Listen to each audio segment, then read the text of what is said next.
right, folks.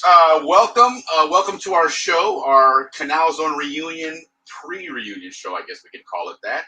Um, we're here to talk about everything of the upcoming reunion here in January down in Panama. It's our Canal Zone Panama reunion version. So really excited to chat about it and learn about all the different events going on there and get you guys ready to do everything Panama Canal reunion. So I have a couple of guests with us, Teresa Metcalf and Allison Jane. I always try to change. That's my Facebook. Yeah, right. Allison Huff. Yeah. So Allison Huff, Teresa Metcalf, welcome. Glad to have you guys here and you guys representing the class of '92.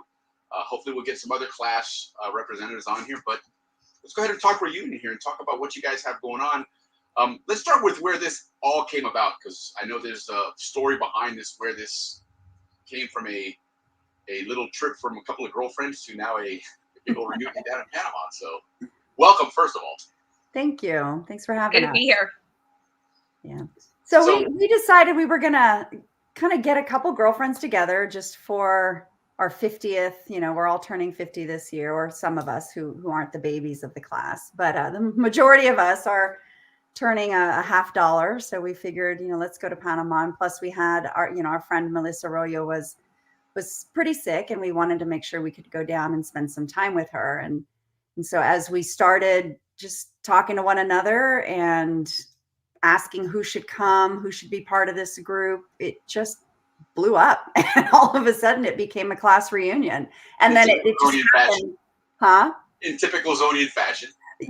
Exactly. And my birthday's in January. And so that was when I wanted to go down there anyway. Plus it's great weather usually. And so it just happened to coincide with the larger Canal Zone reunion down there.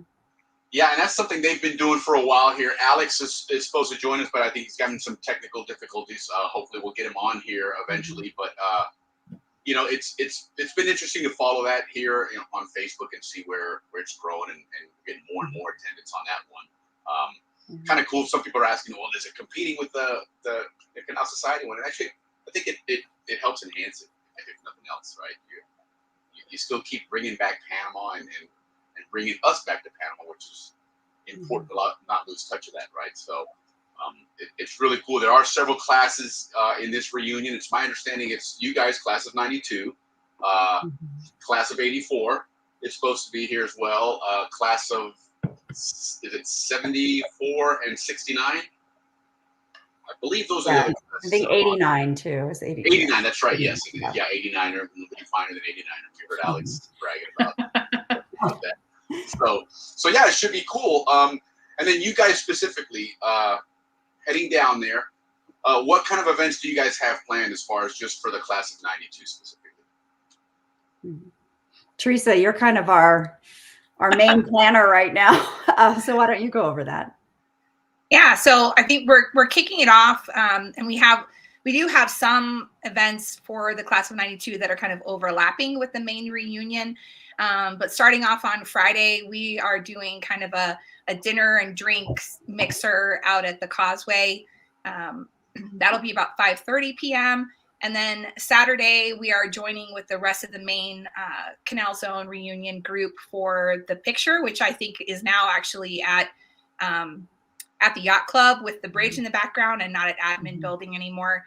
And then we've invited and of course promoted to our class to join the mixer that's happening there at the Radisson, as well as the Shorty and Slim concert that's happening at 7. So great opportunity, at least for me. I haven't been back probably over 18 years now. Wow. And I was telling Allison, I think one of the things that is most special about this for me is getting to go back and visit and create new memories as an adult with all of my classmates, to get to kind of relive my glory days, especially at the yacht club, but with all my adult friends. It's just a really cool thing. So really, really excited about that. And then we're actually going to end up at Napoli's Pizza, I think, with the class of, is it 89 or 84? Yeah, I think it's 89 said what we had just mentioned. Yeah, on Sunday before we head to the beach, we're gonna stop at Napoli's around noontime. And Alex was like, hey, so are we. And so it looks like we're gonna have the class of 89 as well as the class of 92 taking over Napoli. So. That's awesome. That's really cool. So the reunion is Friday and Saturday, but obviously you're getting there a little bit earlier and staying a few days after. And I imagine there's several other groups doing the same thing. Anything that's going to be going on after Friday and Saturday that we need to let people know? Awesome. We're heading. Well, so Friday, Saturday, as Teresa said, we're going to have some things that are just class of 92, but a lot of the things are going to be along with the Canal Zone reunion. So we're not competing with them. There's a lot of people who are going to that we want to see. And, you know, my sister will be coming, and I think Ali Val's sister's coming. And so it's just, you know, it's not just class of 92. Sure. So we want to make sure that we're spending time with all of our friends as well. But then come Sunday, our class of 92 is heading to the beach. And so we're going to go up to Bihao.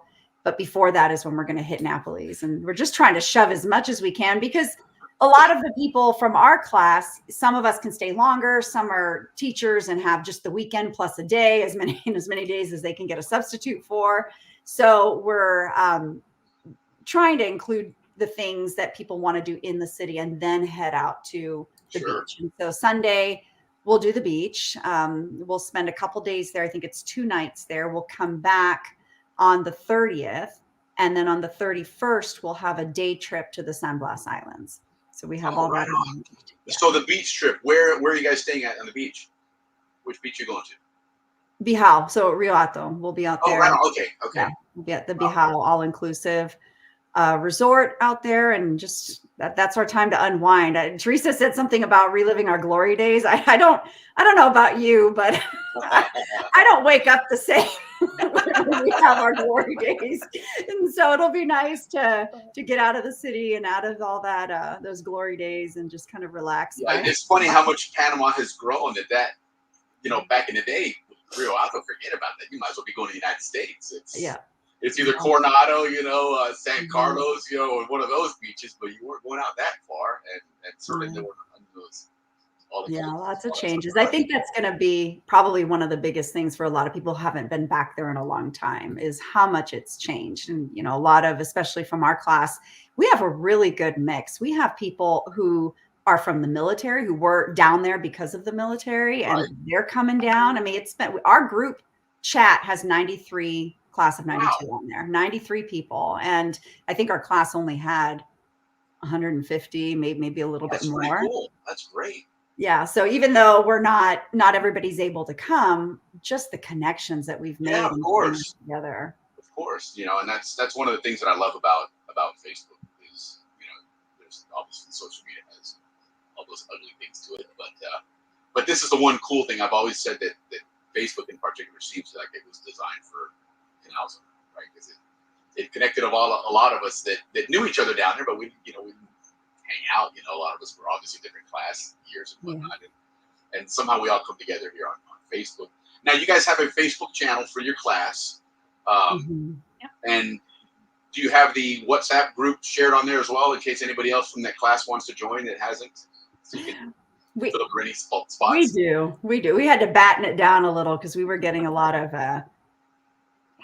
people from Nigeria wanting to join our class, and so we had to. It's princes with millions of dollars.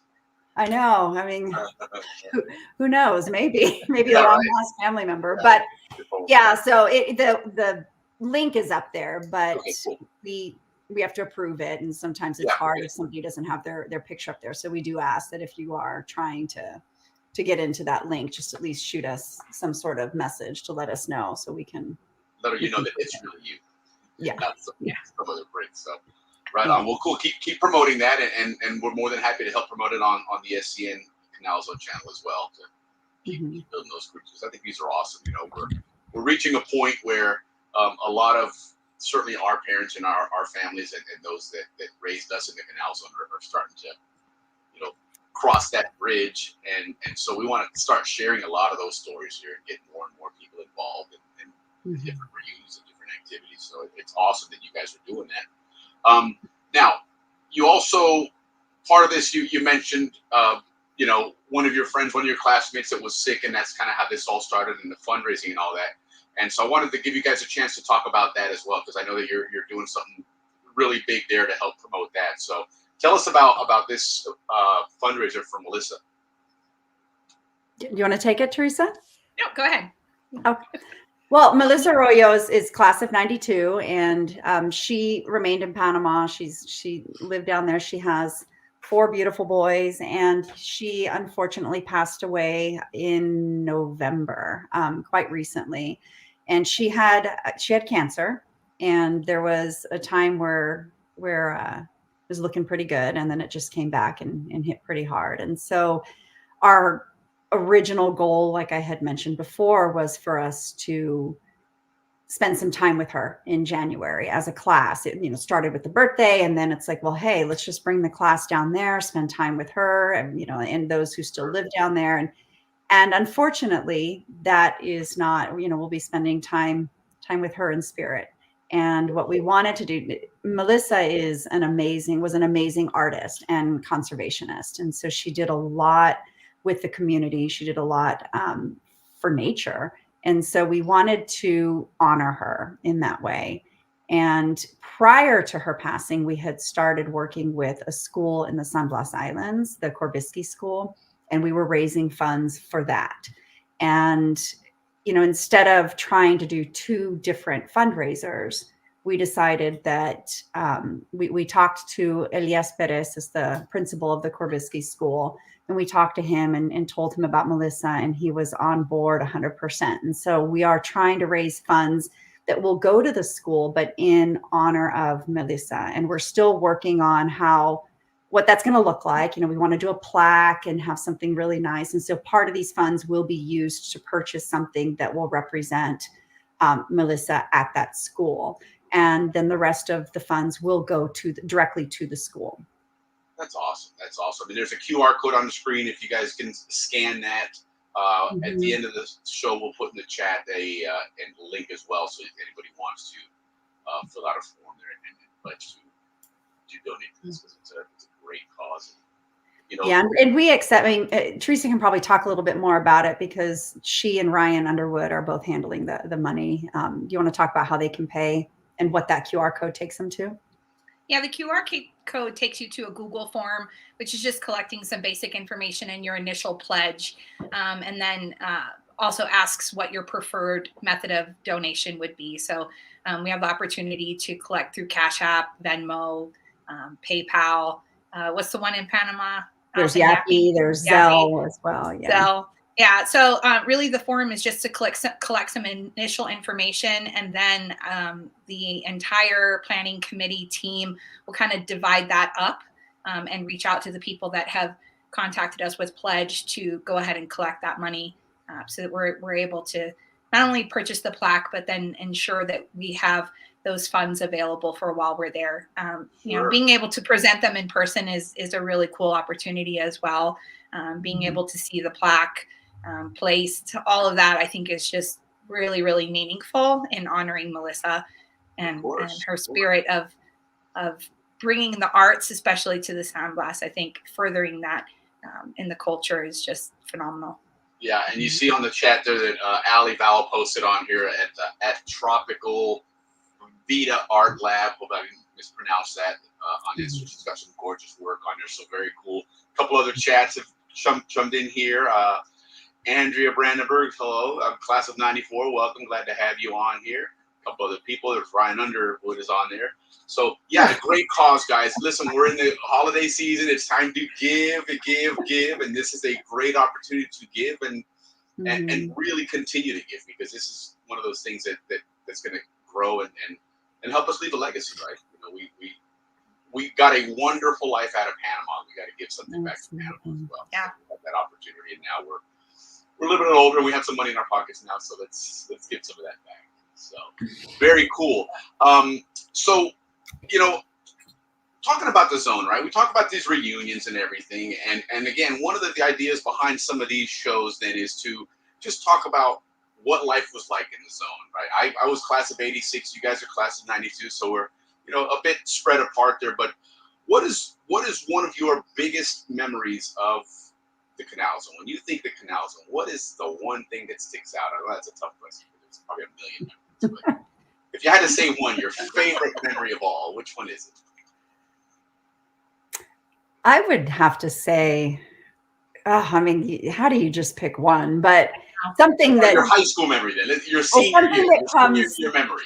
How about that to one? mind, I would say is just spending the weekends out at the island. You know how that's very unique that many of us were able to own islands that Right. we really didn't own, but we were Sure. able to do what we wanted with them. And so the one that we had was across from Governor's Island, and it was multiple families involved in it. Sure. I mean, we had the McConaughey's, the Ariases, Roscoe's, Watkins, Huffs. I mean, a bunch of families that put time and effort into making that a nice place for us to go. We'd go camping, we'd go out water skiing, and now I see the canal and it's filled with crocodiles, and I'm like, what were we thinking? But so I'd say that, and that's not one memory in particular, but it's an activity that I think was pretty cool. We did that most weekends. I remember at least a couple of birthdays of yours on that island as well, Yeah. Allison. That was Yeah. And Sure. if you tell somebody here your family owned an island, they're like, wow, what are you, Zuckerberg? What are you? Oh, I milked that up in college. Yeah, we owned an island. We had a maid. Yeah, gardener. That's always the best one. Everyone's like, man, you were rich. You guys had a full-time maid. Yeah, we sure did, man. Yeah. But sure trust did. me, we weren't because we were rich. It was just Right. That's the only reason that happened. Yeah. But so class of '92, you guys, that was obviously after the invasion, right? So what was that like? All that, because I was gone when the invasion. Unfortunately, it's another memory, Teresa, we have together, right? I know, kind of crazy. Like some of the pictures you guys shared, right? There's some pictures in there with with the Army guys and in combat uniforms and stuff, like they're patrolling and stuff. So we didn't get that part. That we were already gone when that came out. Well, I noticed Allie said Christmas tree burn, so we can't skip over just and I love that I see a lot of people within the community that in the United States now that are creating those traditions here, which I think is just super cool. Right. So along with those Christmas tree burns came the wars, right?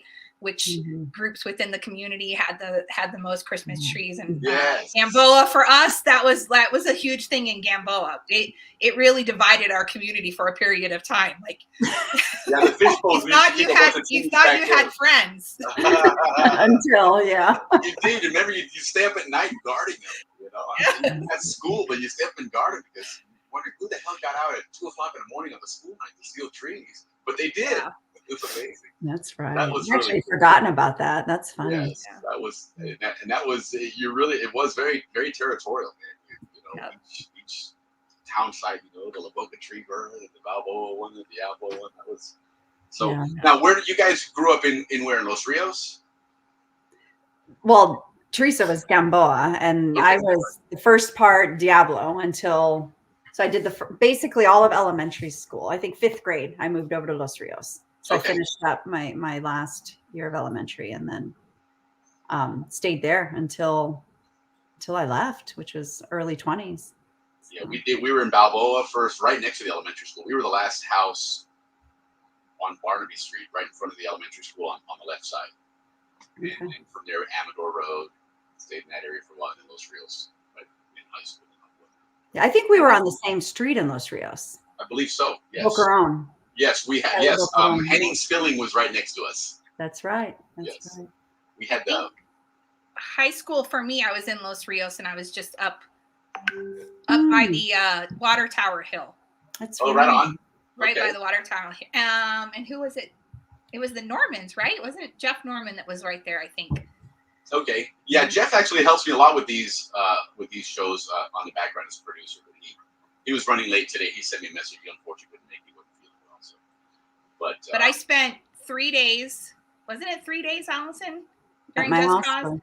Yeah, you remember the big Christmas parties that they would have, obviously, in Cardenas for everybody that was coming back for Christmas, and so that was what was happening, and no way I was getting back to Gamboa. So I actually ended up with Allison at her house. Yeah, that's that's the one thing certainly that unique about the zone, that you wouldn't have had that anywhere else if you had any kind of situation like that. It obviously everybody's probably scared to death. And, safe, but but you know that there's friends everywhere. You know, at least you can count on that. That you definitely can walk into any house and someone's going to take care of you. Oh yeah. Probably knows your parents. You know, and so that was certainly pretty cool. I remember when I got out of high school, my first job was for Copa Airlines at the airport. So every Christmas, I always was greeting everybody coming home from school, and I'd grab a stack of passports and walk up to the immigration guys and, hey, these are my friends, man, and stamp them all. And oh, that's cool. Yeah, that was a cool job because I was got to walk everybody to the plane and all that kind of stuff. But yeah, coming home during the holidays was a big deal. It was really cool, especially after you graduated high school and then people went off to school and you're used to seeing everybody every day, and all of a sudden you haven't seen people for 6 months, and all of a sudden, hey, everybody's here. Yeah, I loved coming home during the holidays, and you'd always see somebody you knew on the plane. It's not like that anymore. It's just not at so all. much. But yeah, it was always like, hey, you know, just a long time no see, and there they were sitting next to you. Now, do you guys remember the charter flights, or were you too young for that? I'm going to assume we were too young. I would say the silence tells me you're too young for that. So back in the day. I remember getting on the shuttle, right, from Gamboa. Yes. Everybody that was going on home early in the morning would get on the shuttle. Wasn't even up yet. And then they would take us, but I honestly can't remember if they were. I think we were still flying out of Tocumen, but yes. But I believe we were all on one. But we were all on one plane, right? Is that correct? What you mean? It was a chartered plane. It was typically Pan Am or Braniff, and everybody would meet at the motor pool over there by the where you turn to go into Corunda Junior High, in that area there, and then we'd all get on the buses and go to the airport, jump on a plane, everybody fly to Miami, and that's where you'd say goodbye to everybody. We'll see you at the end of the summer, and then you go off to wherever and come back, and there again, you tell people here in the States, and like, man, who the hell were you guys that the government would charter a whole plane for you guys to go home on vacation and stuff? It's like, yeah, you guys are millionaires and stuff. We weren't rich. It was the hardship of having to live overseas, right? Yeah. That had to help us out. So, yeah, that was really cool. But yeah, I think they ended that when the Canal Zone ended, probably. I would assume that once the commission was over, that probably went away. Yeah. But those are some cool memories. But what else? I want to try and fill some time in here because I know people have joined and want to help out here. Oh, underage drinking. Look, check this out. Some more memories there. Underage drinking. Yes, absolutely. That was a given. I remember going with my uncle's bag of empties and a couple bucks to go get beer, and I was like 9 years old. Didn't think anything of it here. People over here like, are you crazy? My kids might be watching, Andrea. Let's not go no. Nobody believes me when I say that. Well, I think that it's such I mean, the U.S. culture and drinking and is so different than our culture. And I don't know, I can't say right or wrong, but even as I raised my kids, it was like, no, you can't drink, and sure, I was drinking. I think I signed a contract with my parents. Maybe I shouldn't say this, but like going into 10th grade, you will not drink and drive. You will not drive with anybody who's been drinking. You'll call us. And, and so there were parameters and it was, I think a healthy way. I mean, I think it was a healthy way. Well, it's human nature when they say, don't push this button. Well, what do? You push the button. Right. And so in the US, we have that block of, as parents, they criminalize it. My son's like, can we have a party here? I'm like, absolutely not. Absolutely. I could not be the cool mom because I wasn't going to risk that. And I think that's unfortunate because then it forces your kid to be somewhere else and, push those limits. Well, and I think the zone is a very controlled environment. Yeah. In a lot of ways, there was only so many places you could go, right? Yeah. Even if you went into Panama, there was only so many nightclubs you could go to even back then. So you weren't going to go anywhere. You went to the yacht club, you went to the Causeway and the spinning club. That's pretty much it. That's where the party took place. And you didn't have apartments and stuff like where you can go and hang out at a friend's apartment. Like that's true. Everybody's house was their parents' house, so there wasn't a lot of places to get in trouble. Yeah, but partying with your teachers might not have been the best idea. Yes. Yeah, I mean, that was pretty unique, I think. But for sure. But that's again part of that growing up in the zone where we had that everybody knew everybody, and you certainly felt a little bit safer. I can imagine as a parent now if I was in Panama in the zone with kids at that age where some of the, like you said, some of those paranoias you have here, you certainly couldn't. You didn't have those down there. It was like, it's cool, man. It's no big deal.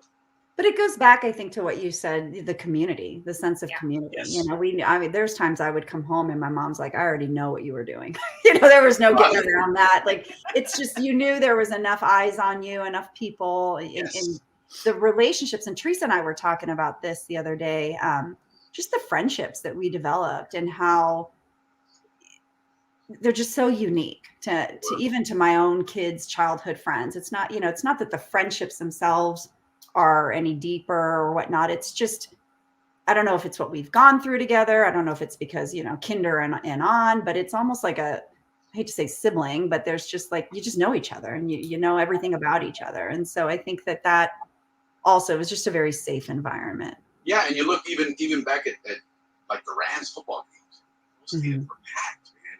And people were hanging out together. There was genuine friendships there, even amongst our parents, where everybody hung out. And so to that point, if you're going to go out and drink or get in trouble, at least you know somebody's looking out for you. It's Yeah. not that bad, you know.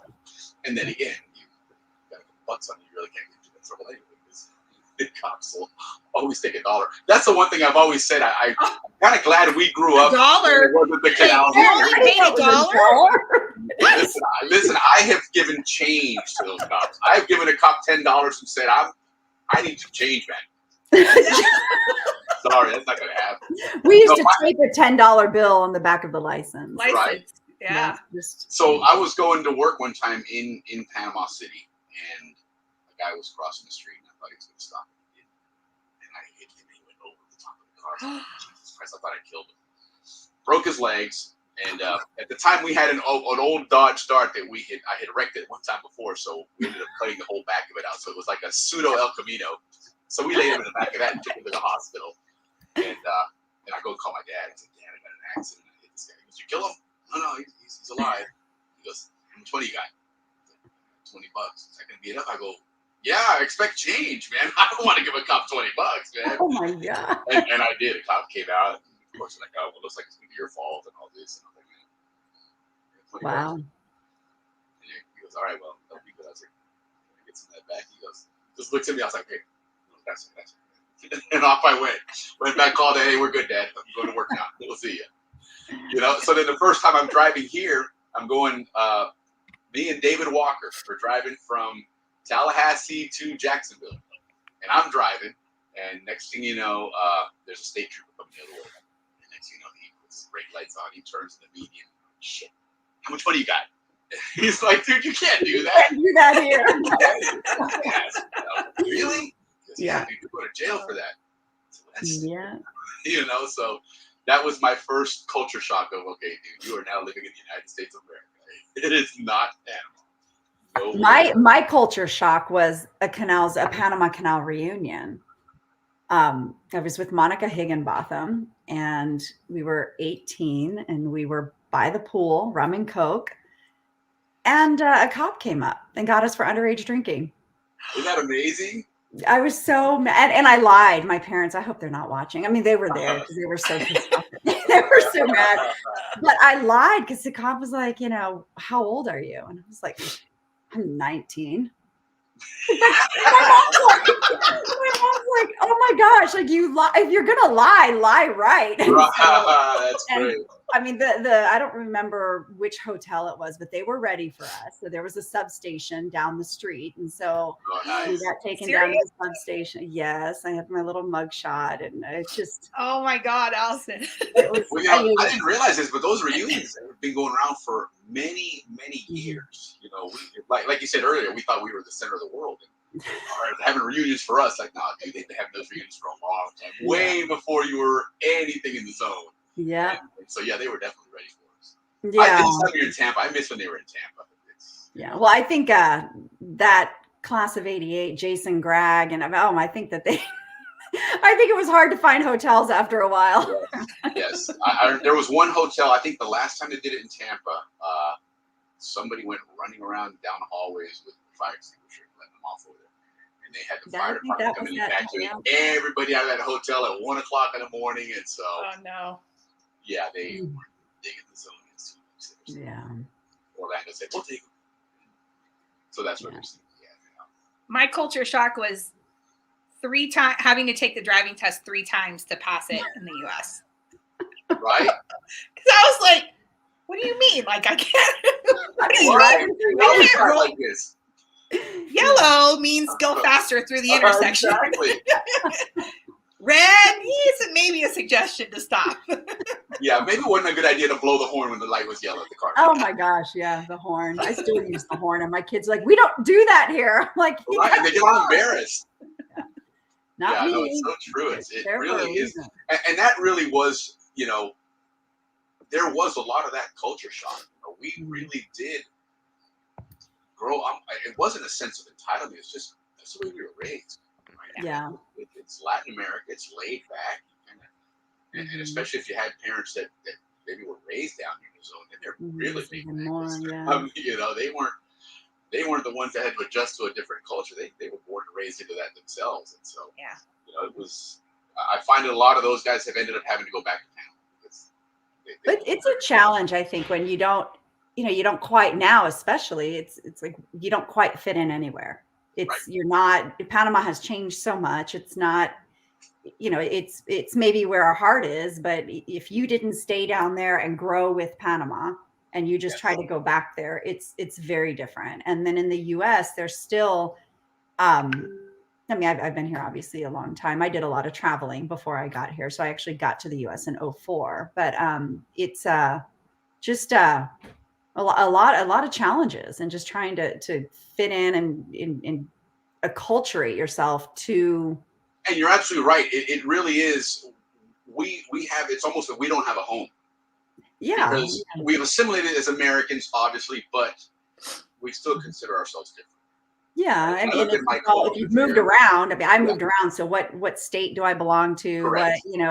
So it's kind of complicated. And then trying to raise kids in this, and I went the opposite direction where I was like, you're not spending the night at somebody's house. You're not driving. Are you kidding me? I know how we drove. I failed my driver's test too in the US, and I was like, so I didn't let them drive till they were 18. It was just, kind of not really knowing how to raise them in a place that was so wide open. Well, because we didn't have that security blanket. Right. We raise our kids here. We don't feel like we have that, like we talked about, where village all of our parents were friends. And so no matter what, I remember as a really young kid going around the block in the neighborhood there, and I was on a swing set and I hit one of my friend's dogs, and it grabbed the whole my leg. Thing so far you hit. Right, I know, right? Talk about driver's license. Well, this one was on a swing set though, so I wouldn't. But I remember the dog. I mean, he mangled my leg pretty good, and and one of the neighbors, dad came out and picked me up and carried me home, and that's kind of the way it was, right? Everybody took care of everyone, and they got on the phone. He goes, "You can call my dad. Hey, you got bit by a dog. He's fine. I got him here at the house and everything." And it's just we had that security, and our parents had that. And so, to your point, up here in the States, I don't know who these people are. Right? Yeah, I have no idea who any of these people are. I don't see them every day. I don't hang out with them. Whereas in the zone, we did. You ran into everybody every day somewhere. It was a tiny place. You had to run into everybody. And Al and I were just talking the other day in our other chat about the train. Living in Gamboa, my mom and dad would put me on the train because we had friends that lived on the Atlantic side, and they would put me on the train alone, and I would ride from Gamboa to the Atlantic side on the train and get picked up on the other end. Like, I think I was probably 7 or 8, maybe. No, it was crazy. I remember talking recently to hey, what's up, Alex? Welcome. What's up? Now we're just reminiscing here on life in the zone and all that good stuff. But no, I was saying I was talking to Fran Hearn, Mitchie and John Hearn's mom, and they grew up in Gamboa, and they would go out on Friday nights, and they had to be at the train station by 11 o'clock to catch the last train back to Gamboa at night. And so even that is something I couldn't fathom. I don't remember any of my friends taking a train in the zone to go home after partying, but I thought it was a big deal when I finally got permission to get on the Saka bus to go to Clayton. When I finally got permission to do that by myself or with my friends, it was 25 cents, and I was on the bus to Clayton to watch a movie. Oh my gosh, that was like freedom. I thought I was just, I thought that was the best thing in the world. So those buses, right? So working in Tocumen, there was a couple times if I slept in and I missed the airline, the Copa van, they would pick us up. So then I had to take the Saca bus and get off at the terminal in Panama there, and then walk across the street down Central and catch the bus to go to Tocumen, which has 500 stops, of course. And on the bus down there, you would pay when you get off the bus, not when you get on the bus.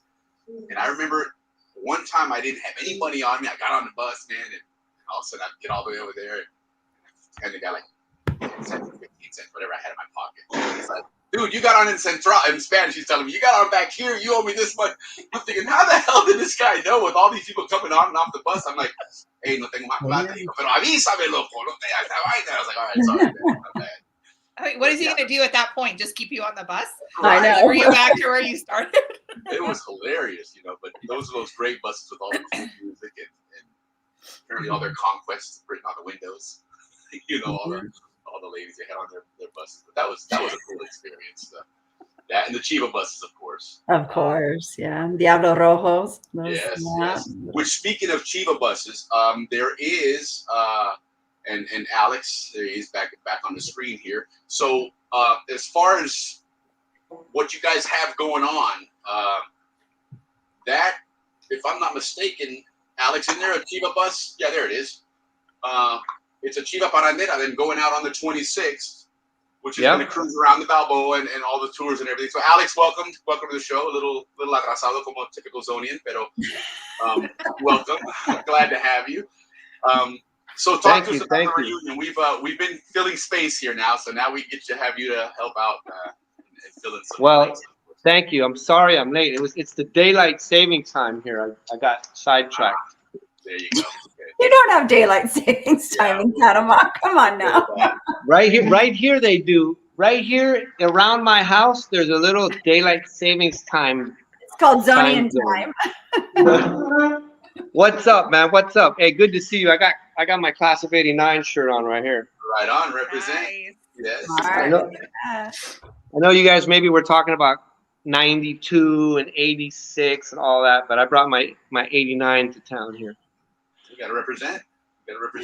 So now, Alex, how long you been doing these reunions now? How long you guys been doing these down here in Panama?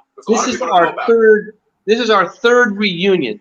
Reunion. So you could say 3 years. We did the inaugural one was the 22nd, 2022. Sorry.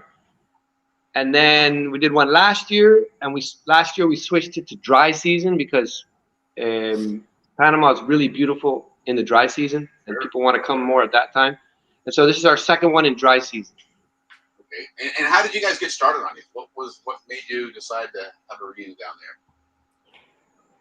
Pretty much real simple. You know how like sometime in June people ask, "Are you going to the reunion? Hey, are you going to the reunion?" And you thought, "Hey, are you going to the reunion? Hey, are you going to the reunion?" So Eddie Dolan and I and Alan Deagle came out of church one Sunday, and we said, "Are you going to the reunion?" And I said, "No, I can't go. It's in a month." And they weren't going. So we said, "Why don't we just do a reunion here? Let's just do a reunion. We'll call Andy Eftimiadis. He has a really nice hotel. And we'll just have a reunion, invite everybody over. Shorty and Slim will play. We'll have we'll get a food truck, and we'll just call everybody over. Everybody pitch in, and we'll have a reunion." And so like in 3 weeks we put it together, the first reunion. Nice. Awesome. And it was really organic. There was like 62 people there because we had little tickets in the front, like Clayton Theater, where you got a little movie stub and then they would rip it. You got back in, you go to the bathroom, you get back in with a half stub, you know? Yeah. But that's it. And it turned out really, it was as simple as that.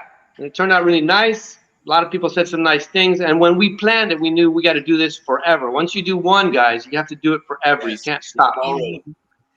That's true. So, and that first one, Pablo Prieto is like what do you call it? The MC during the. Yeah. Like, welcome to the reunion. Welcome to the first annual reunion and this and that. Well, at the end he gets on and he says, everybody here is a founding father, founding mother, founding sister, founding brother of the Canal Zone reunion. So we'll see you all next year. And everybody's like, yeah. Kind of locked them in now. Yeah, and that's where we are. This is our third one. Okay. So now on this one here, the official dates are the 26th and 27th, but obviously there's a couple of things going on, maybe a day or two before and a few days after. What? On these days specifically, what do you guys? I see that you have, for example, the golf scramble, and I'm assuming there's still openings for that, right? And you're still looking to get people registered for that. Yes, all those events are still open. Basically, what we did was we decided let's just do it like the reunion in the States. Yeah. What do they have in the States? We opened up. We literally, well, we all kind of know our Canal Zone record by heart, you know. So in our minds, we open up our Canal Zone record reunion registration page. And there's golf on Friday, or no, I think it's Thursday. There's a yacht club party. There's a vendor room. There's a raffle. There's a dancers. So we just decided. Why reinvent the wheel? Yeah, why reinvent the wheel? Zonians, Panamanians, what they want is to get together, really. So let's mimic it after that, and people are more familiar with that too. So when they say, well, do I want to go to the Panama for a reunion? Well, let's look at the events, and if it kind of looks similar, you know, it's the same exact vibe. Matter of fact, when we decided to do it, I called Bill McLaughlin at the society, and I said, Bill, in 2 weeks we're going to do a reunion here called Canal Zone Reunion, and we're going to do it on the same day as you guys in the States. So it'll be like.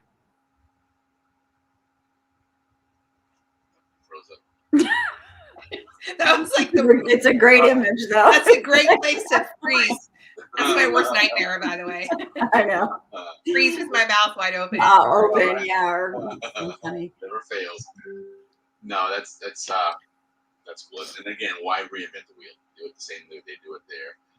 Do you guys have, while waiting for him to reconnect, do you guys have any events you guys are looking to get more people into that need to be registered, or how are things going on you guys on your side? I think Teresa's doing a really great job reaching out individually to everybody in our class. I think for those who are on that are in our class, you know, we'd certainly like to make sure we're getting our commitments down pretty soon here. We're not quite as, I don't know if it's organized or professional as the CZR, the Canal Zone Reunion, because we're not requiring anybody to pre-register or anything like that. Right. But you know, it'd be nice to let the Causeway know, hey, we're going to have of course 10 people 35. or 50 people. Yeah, well, right now I counted, we have 38 people. 38, right? And that's not including partners who have said that they're coming. And not everybody's coming to every single event. I think we have like 13 that have RSVP'd for the San Blas trip. And then we have, you know, some who are not going to Bihao. And so it's kind of a hit or miss. So I think for us, we would just like those who are thinking or kind of on the fence about coming, solidify that with Teresa. That way we can at least get that moving. And then for everybody that's on, you know, we can go back to it in the end, but, you know, thinking about donating to the Corbisky School in the San Blas Islands in Melissa's name. Yeah, definitely. And there's that QR code again, guys, if you want to take a snapshot of it. And again, at the end of this, we'll make sure we put the links up there on the SCN Canal Zone page and on the YouTube page as well. So, so welcome back, Alex. That is cool. So, Alex, I was looking at a couple of these things, right? And for example, and let me switch back to get this on the screen there, right? This Zonian pool party, right? $45. I think we have ours up. Well, you gotta go to theirs. But that's cool. That's cool. That one's probably got more info than our ticket page. Oh wait, it's got your events on there too. So anything you see in red that says CZR is a Canal Zone. But we don't have like your Chiva Parrandera one. We don't have that on there because that's okay. Yeah, and I want to talk about those because there's some good value here, guys. Let me make this a little bit bigger so we can see it on the screen. Actually, you know what? I'm gonna do this. I'm gonna go full. I'm keep cutting out. You guys, do I keep cutting out for you guys? No, you're good on our end. It was just that one time, Alex. Yeah. All right. That one half an hour time where it kicked me out from 8 to 8:30. In the very beginning. That's it. Hey, but what I wanted to say when I see your thing there, class of 92, what I see is that's the key to the whole Canal Zone reunion right there, is people planning their own reunions around coming down here and visiting old places and building the excitement that you guys are doing with 92, and the class of 84 is doing it, and the class of 89 is lamely doing it. I'm calling out to all 89ers. You guys are lame. What's up? Right on. Call them out. Call them out. Public shaming, huh? But this kind of thing is what makes the Canal Zone, the Panama Canal reunion in the States, the success, because there's all these classes getting together, and there's like mini reunions happening within neighborhood reunions, happening within sports reunions. And I'm really so stoked that 92 is going to this level, like with a program and everything. That's awesome, guys. Yep. That's awesome. Absolutely. And I like the organization there. They're color coded, so you know which one applies to your class, which ones. And not that you can't go to them, because we all have a habit of sneaking into other people's class reunions. That's kind of Check out Ali Val. Check it out. There's people writing. Ali Val says, when does registration close? It closes. You can buy a ticket all the way to the door. Okay. But pre-registration closes after the Christmas tree burn, which is January 14th. Okay. So like a week. So, to your point, though, okay, on these different activities here, there are limited seats for some of these. Okay? Word. So don't show up in typical Zonian fashion on the day of and go, hey, I want to get in, man. Hey, my solo, but hey, you know I'm Zonian. Well, forget it, Willie. Forget it. Yes. Willie, it's going to happen. It will happen. It will continue to happen, and it will always happen. So you can't. I'm swimming upstream with that one, huh? Yeah. When we sit around and plan the reunion, we've met every Tuesday since the last year. We meet every Tuesday. Okay, and when things come up, like, what are we going to do? We say, we're not going to do anything, because Zonians are Zonians, and that's it. You're going to have people sharing wristbands. You're going to have people show up late to podcasts. Well, when we started trying to put this together, that was one of the things I said. That, getting Zonians together is like herding cats, man. And obviously, you can see here, we have Alex shows up, 25 minutes late and this, that, and the other. So it makes it a genuine Zonian production. If we wouldn't have, there you go. A Zonian production, right? Yeah. So if people are wondering about how genuine it is, they just have to watch this podcast to know. Exactly. Absolutely. I could not agree more. But again, guys, seriously, sign up. There's limited space on these things. Okay, get on the website. We'll put this link on there as well. It's mieventos.com. But some of these are pretty cool, man. And really, a lot of these, there's honestly, I think there's a really good value here, man. I mean, it's this is a free website, mieventos. You go on there, and they'll collect the money and take a fee, but they give you names of guests and stuff like that. It's a great thing. It's a little bit limited though, because we can't do things like this and like really explain things. But there's golf on Friday morning. It's called the Ray Squared Golf Classic, which is named after my dad, Raymond Reyes, and Ray Underwood. But two Rays. They were both avid golfers in Panama, and they both have gone on to be with God. So me and Todd were like, let's have a golf tournament, man. And Todd and his wife Betsy have put together golf tournaments, or at least been in enough of these like corporate golf tournaments to know what it looks like and how to run it. So they're doing that. That's Friday morning, and during the day, there's great things to do. You can hike Ancon Hill. You can walk the causeway. You can go to the mall. You can go visit your old town site. There's so many things, and it's so easy around the zone on a weekend. Right. On a weekend. Not 4:30 on a Friday, right? No. And we actually put a lot of that into mind when we say, when are we going to have our events? Because the traffic's really bad in that Amador area. But Friday night, 5 o'clock, which is hopefully, we'll have to squeeze in traffic. 5 o'clock, there's two departures. The Chiba bus leaves from the hotel, and then the cruise leaves from the Balboa Yacht Club pier. And they both leave at 5. So when you're talking about limited spacing, the the Chiva has, I think, 40, or else 40 is the max, or else you're like up in somebody's bubblegum so much it's not fun. And look what that's doing. I mean, you're going into Balboa, El Prado, the admin building, Pedro Miguel Locks, all the different town sites. That's really cool, guys. I haven't been to Panama in a long time. That would be something I would love to do and not have to get in the car and try and drive and look at it. Yes. Relax. So you get an open bar, Parrandera? An open bar? It's open bar. It's open bar. You can drink while you're cruising. Come on, guys. Teresa, we might have to forego the Sunset Causeway. You're gonna sneak out the back door. I love it. You might have to. Now we went live with that because we wanted to try to get the cruise going first, because that's the new thing. That we didn't do that the first 2 years. We did golf and Chiva the first 2 years, but we didn't do the cruise. So we're trying the cruise. For like a more mellow evening, a cocktail, a snack. And that cruise looks great too. I mean, look where that cruise is taking you guys, right? You're leaving that causeway, cruising the Bay of Panama, the causeway, the Pacific entrance to the canal, the Bridge of the Americas. That's pretty cool. Yeah, and that couldn't be possible without a Zonian, like I don't want to use names on FD Handy-meitis. Nobody knows. Nobody knows that. We called up Hefty. Hefty's a Panama Canal port captain, like your dad, Allison. He's a CPC, a canal port captain.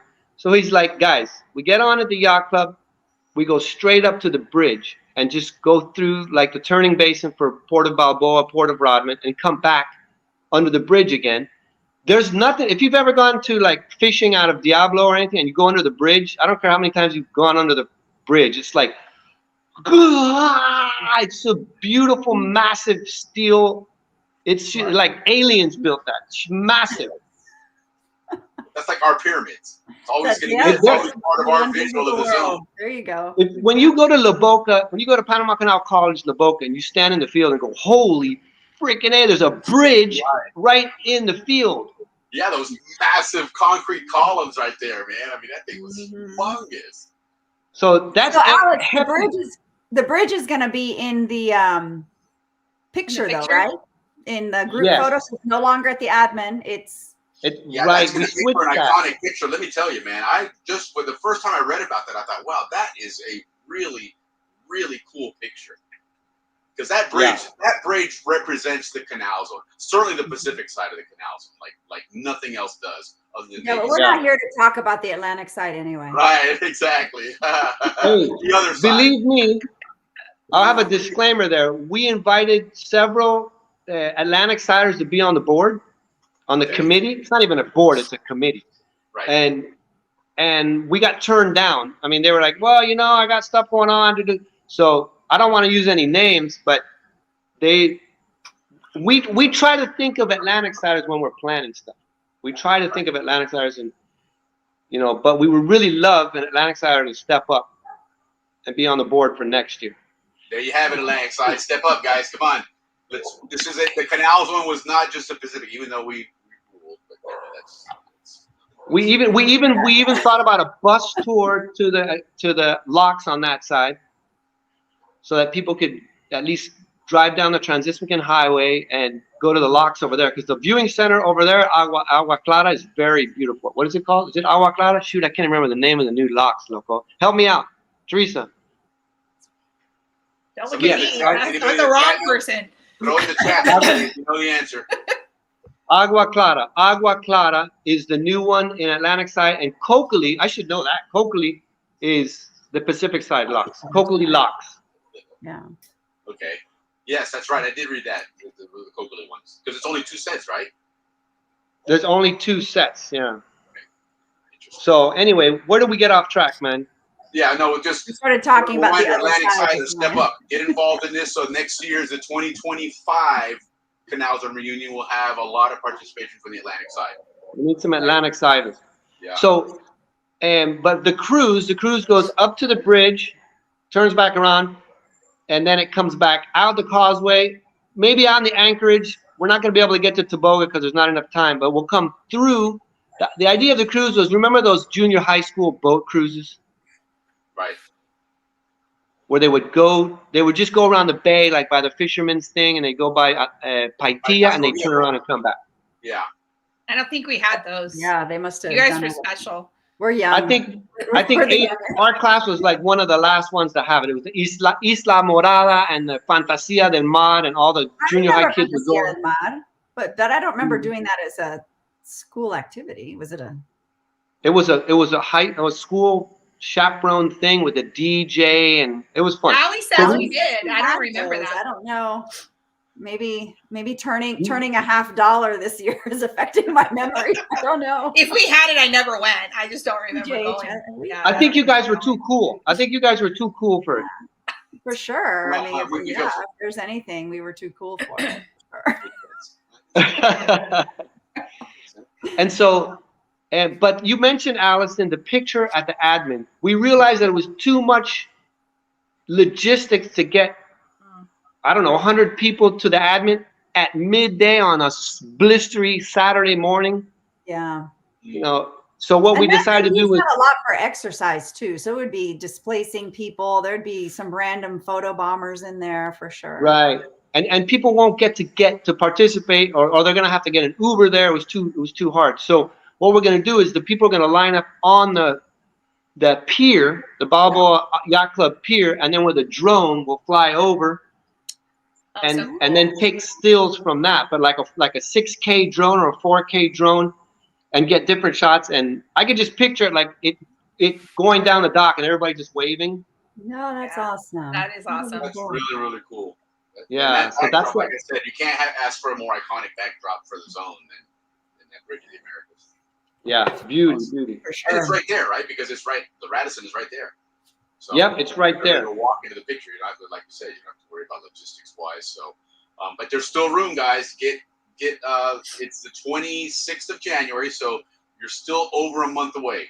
There's still time to get your tickets. Get some tickets out there. Most people are leaving Panama, going back to the U.S. at that time of the year, so you're not going to have a lot of issues with air travel. So make sure you do that. Yeah. There's a discount code, right, with Copa to fly down, isn't there? There's a discount with Copa, and what can I say, man? They really went way out. I think you get like $8 on that. I think it was $5 at one point. Water. You get a free glass of water on the plane. Nice. Yeah. But you know what? That counts. It's the thought that counts, and they didn't even write back what's it for, what's this or what's that. They just said, here's the code. So yeah. Nice. Well, one thing though I've noticed is the Radisson is filling up. So what we had to do with some of our classmates is give alternative hotels, and so that might be something that we want to. Is there any hotels nearby in case somebody's looking for one? I could say. Go ahead, Alex. Yeah, I'm sorry. This is how our planning has come together. There is an issue with the Radisson Hotel, which it was my responsibility to send out to the world, but I forgot. Here's your chance. At least you. The Radisson. They have rooms, but the system that they're using, the platform that they're using to take like online reservations, they just switched. So it's like blocking out rooms. Like if you want it for 3 days, let's say you want to stay Friday, Saturday, Sunday, it blocks it out. If you say I only want one night, it allows it. But most people are coming for 1 or 2 nights. So the workaround is you have to call directly the hotel, and I have the number for the lady that you have to call. You just have to do it like old school. Post the number here. If you have the number handy, handy, post it here. We can share it with people. Yeah, let me dig that up. Maybe there's a WhatsApp. There could be a WhatsApp, but she said we've been trying to get a discount at Bihao, and that's been a joke. I mean, that's been like, who's on first, what's on second, and they've just been, we give them the email, here's 15 rooms, etc., and they're like, okay, tell us how many people or tell us how many rooms. It's like we just 3 weeks later they respond with the information that we already gave them. So we're just telling everybody to get their own rooms individually, and if we're able to secure a block or a discount, then hopefully we can retroactively help people out. But It looks like we lost him again. That we gave him something to do, and he's like, get out of here. He's got running order now. Yeah. So, okay, and as far there he's back. Okay, so as far as then, Alex, did you get that contact info? We can throw it in the chat. Yeah, don't let me back in quite yet. I can hear you. Everything is happening, but when I switch to my contacts, I go blind. So. All right. Oh, okay. Oh, there he goes. But he can hear us, so we can't talk about him now. Darn it. I know, right? No, we can. You know, Will, I think. Go ahead. Well, I was going to say, as a follow-up to this, after reunion, I think that you definitely need to do a follow-up post-reunion. Yes, I want to hear stories. Unfortunately, I'm not going to be able to make it, but I really want to hear stories, share videos, pictures. I think it'll be awesome, and then, you know, maybe lay the groundwork for the following one. I think it would be cool to invite spouses to participate in the podcast to hear like their perspective on going down there. I know like it'll be my husband's first time ever visiting, which I just think is a lot of fun. And I know that there are a lot of us that are bringing our partners and our spouses. And I think that would just be cool to get kind of their perspective. And sure. You got to be a trooper to be the spouse of a Zonian. I got to say. That's got to be tough. So. Yeah, it's hit or miss for Robin in the reunions, you know, here in Orlando. She's a bit much, maybe. Sometimes she's like, nah, you know what, just go. Yeah. So but fortunately, several of the spouses are friends here in Tampa area, so they get together. They have their own reunion. You know, she's got a good foundation. Yes. She's got a support system. Yeah, that's exactly it. You know, they go and have their little group meetings every so often to vent about being ignored for 3 days. But no, that's all good. Listen, I'm really, really excited about this. I think we can hopefully get Alex back on one more time. There he is, back on, so we can keep talking about it. We've been on for an hour, which is good. That was kind of the goal here. And I do really appreciate people jumping on and sharing some of their thoughts and their ideas in the chat. That's one of the cool features of this streaming platform. So moving forward, we'll keep doing that. If anybody has any ideas on different things, couple of little selfless plugs here. We're trying to get a couple other Canal Zone shows going here. We want to do a football show. We'd love to do a Balboa Ranch show. Ryan. Ryan Underwood. Yeah, definitely get something going there. We started doing one last year a little bit, but the technology wasn't quite there to get it done right like we're able to do now. So it's much, much easier to do it now. So I really, really want to. We're in the heart of football season right now, so it's a perfect time to talk about that. And then, Teresa, you shared those really cool articles or standings on the Cayuga races, and that's a show that we really have to do. The Cayuga race is a big for sure Zone heritage, man. And that's a show right there. Yeah, that's a show in and of itself. Yeah, for sure. So that's kind of the idea behind a lot of these. And that's a series, I think. Yeah, absolutely. We could talk about each one down the road, guys. Another thing I want to do is with the graduating classes that end in the coming year, like for example 2024, so our class of 84, maybe class of 74, etc. I'd like to do something maybe once a month and pull up some old Spillway articles of what was going on in, let's say, April of 1984. What were you guys doing in Balboa High School, getting ready for your graduation? What was life like there? What was the music going on? All that kind of stuff.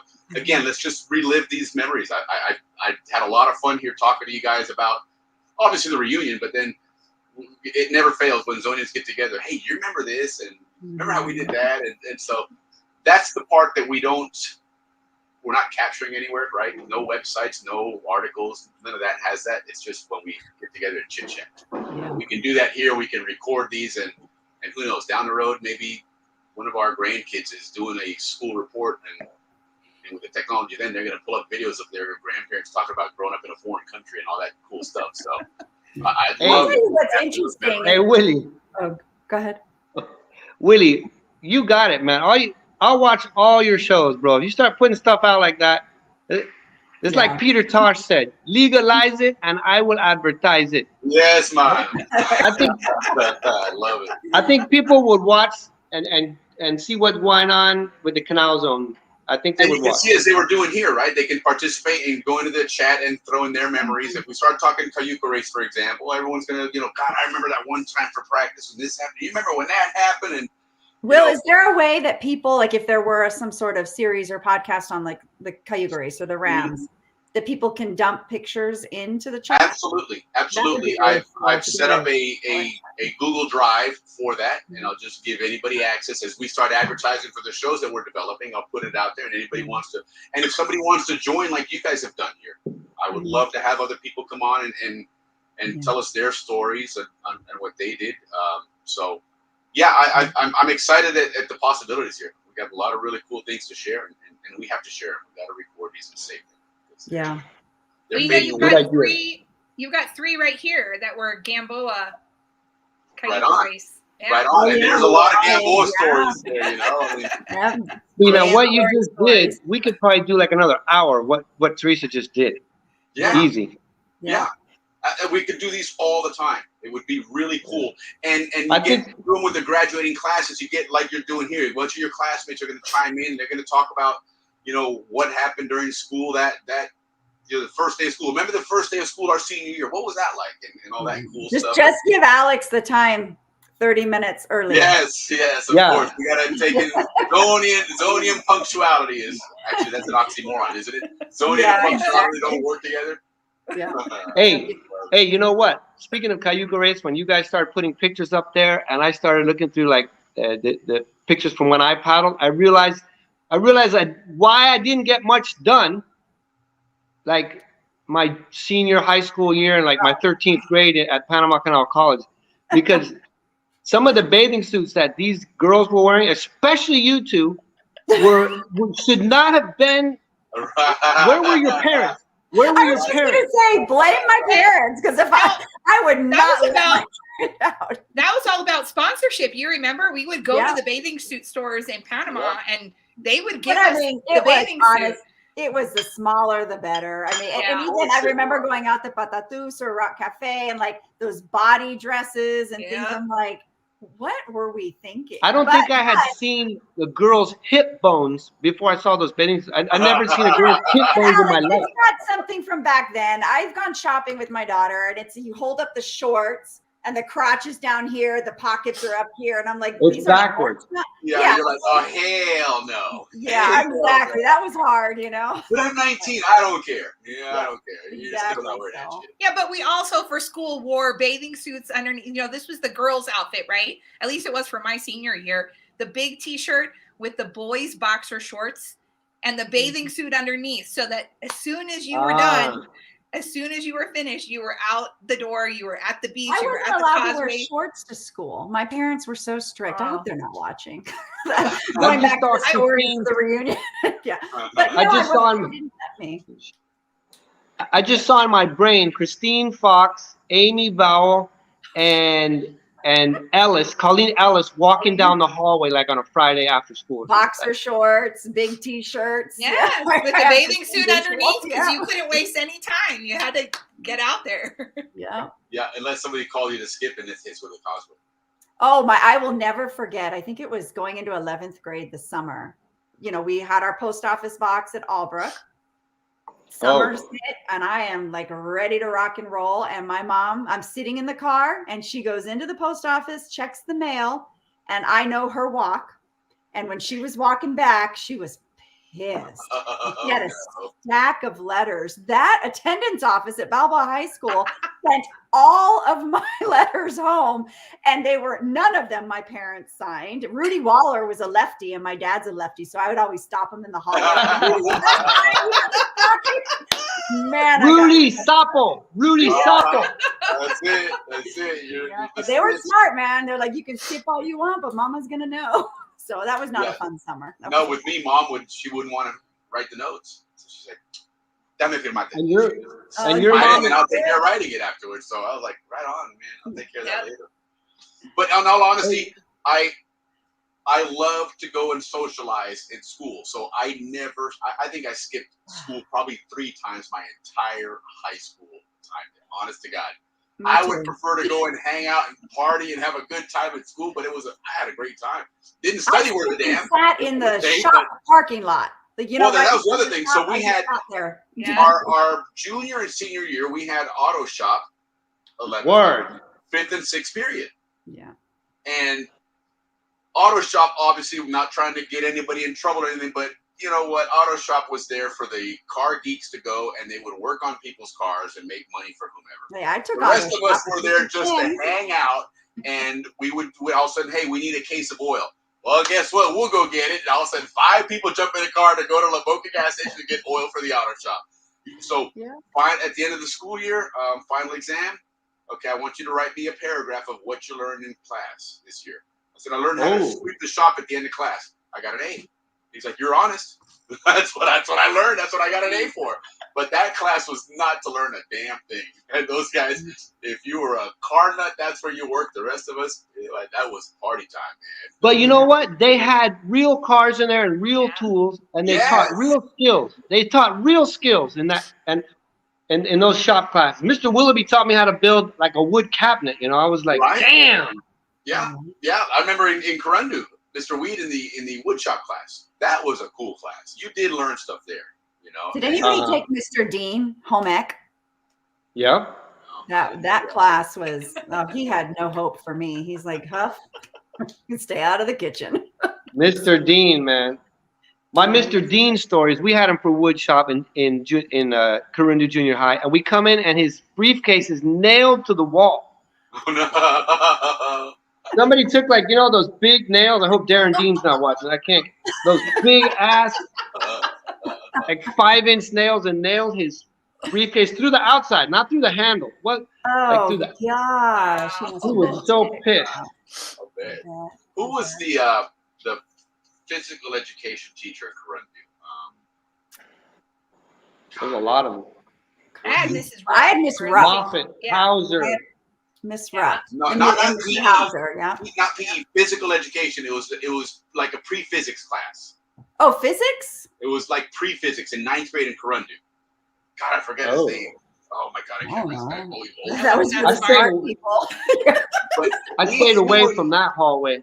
So they had the two. It was in C building, and they had the 2 classrooms at the end there. They were connected with a little thing in between, and he would put movies on or something, and he would go in that room, and he had a little hole there, and you'd all of a sudden see the paper move from the hole, and also you see his eye there. He's watching everybody. It was hilarious, man. I was thinking, God Almighty, who is this guy? There was some punchy teachers in C building on that first floor. Yes. Down to above the shop. There was some punchy, estaban punchy esa gente. Yeah, and that's where those classes were. And Check out Teresa. Turn the lights on and put that movie on, and all of a sudden you see that little hole. I was never in C building. I don't know. Yeah, if I was, I don't remember it. That's why, because there was it was just a weird vibe in C building. Yeah, and that was right above the locker rooms too, for gym. Right. Yes. Mm-hmm. That was I remember. I'd say my favorite teacher at junior high has got to be your dad, Alex. Oh my gosh. Oh, my old man. He had a way about him. He would make you feel so stupid while making sure you knew you were loved. Like no tomorrow. He's like, Huff, did you what? You know, he just how did you do that? Yeah. He had this knack about he would just tell you exactly how it was, and you knew that it came from that place of, you know, you're being a dumbass. Well, you know, so let's fix this and let's work on this. And I can't believe what you just said. I'd never heard that before, but that was his vibe. He was like a parent. Yeah, he really was. It was somebody, and before, when you were having some technical difficulty in the beginning of this podcast, we were talking about like kind of just having this unique experience and having, you know, eyes on you, and you just felt like the community that you were around cared. It wasn't just like a teacher that just kind of did their own thing and, you know, in and out of the class, you fail, you whatever. It was really that sense of not just the village out in the community, but at least for me, I can speak to that, you know, going through it, we just saw what Ryan put up there, Coach Bales. I mean, how he is still so involved in so many of our lives. Myra Sites, Mr. Sites. I mean, it was a genuine care. It really was. And it wasn't just even at school. It would be anywhere. Like commissary, at the theater, the post office. There was somebody you knew or somebody that your dad knew growing up or something. There was a sense of community anywhere. It was in the zone. Without a doubt. It always was. And we can go a million different stories with, I remember on Rams we had our curfews, and Coach Cotton would borrow somebody's car or motorcycle and pull up, and here we are going to the clubhouse at 11 o'clock at night, man. Oh, shit, busted. And the worst part was I remember suffer until Monday because you're gonna play tomorrow. We're not gonna lose the game, but Monday's gonna be hell for you in practice, man. And you just are a nervous wreck for 2 days, man. Hey, Bella, Teresa and Allison. I want to call you Allison Jane because that's your tag. That's the same thing Will said. I had to take my last name off Facebook because of kind of where I work. I do a lot in the, I just wasn't a good, I didn't need people I work with trying to find me on Facebook. Okay. Some of the posts that go around, I mean, even if I like something, they'd be like, oh my gosh. Yeah. So Well, I feel fake. I feel fake when I say it because I've always known you as Allison. But what I want to say is Allison Jane. It doesn't sound right unless I say my Allison mom's Jane. name is Jane. It's my middle name. We can go. Yes. That's what happens when you say Allison Jane. I cringe a little because it's your mom. In trouble. That was right. Yes. Because I know your mom's You name. know the middle name, you know you're in trouble. Yeah. Totally. And I know your mom's name. Wilbur. I'd never go by Wilbur, but if I ever heard Wilbur, I'm like, oh shit. I'm in trouble. Because you know you're in trouble, man. Nothing but trouble there. Dude, and then my dad talking one day, he's like, named after your grandfather. I go, I know. So I knew my grandfather's name was Wilbur. He goes, he never really liked that name. He always went by Will. I'm like, well, what the hell did you give me that name for? If he didn't like it in the 30s, how the hell do you think I'm going to like it in the 80s, man? I mean, come on already. But are you Wilbur Benninghoff? Yes, Wilbur Charles Benninghoff. Wilbur. Yes. Now you know why he doesn't like it. People like you, Alex. Yes, Charlotte's Web, yes. I never knew that. Let me shake your hand. I never knew that. You were Willie. I thought you were William. Look, when you I thought it was William too. When someone says Willie Benninghoff, what I think is this skinny ass dude wearing jeans, no shoes, or maybe flip flops, but probably neither, and jeans like down like the way the kids wear them now. Like you were the inventor of that, Willie, because they wouldn't, and like a big oversized mangao, and then a big oversized like BHS varsity football jersey with the big holes. Remember those ones with the Yeah. That's Willie Benninghoff with like a cigarette in his hand, like on a beer on the car, talking to somebody. Up to no good. Up to no good in the parking lot. Mm-hmm. That's great, man. And now I know that you're Wilbur. Yep, that was Benninghoff. Oh no. Wilbur? What? Damn. I'm in trouble. I think of Pastor Wilbur, Bill Wilbur. Yeah, there you go. There you go. Yeah, no, it was always, you mean like Mr. Ed? Yeah, like Mr. Ed.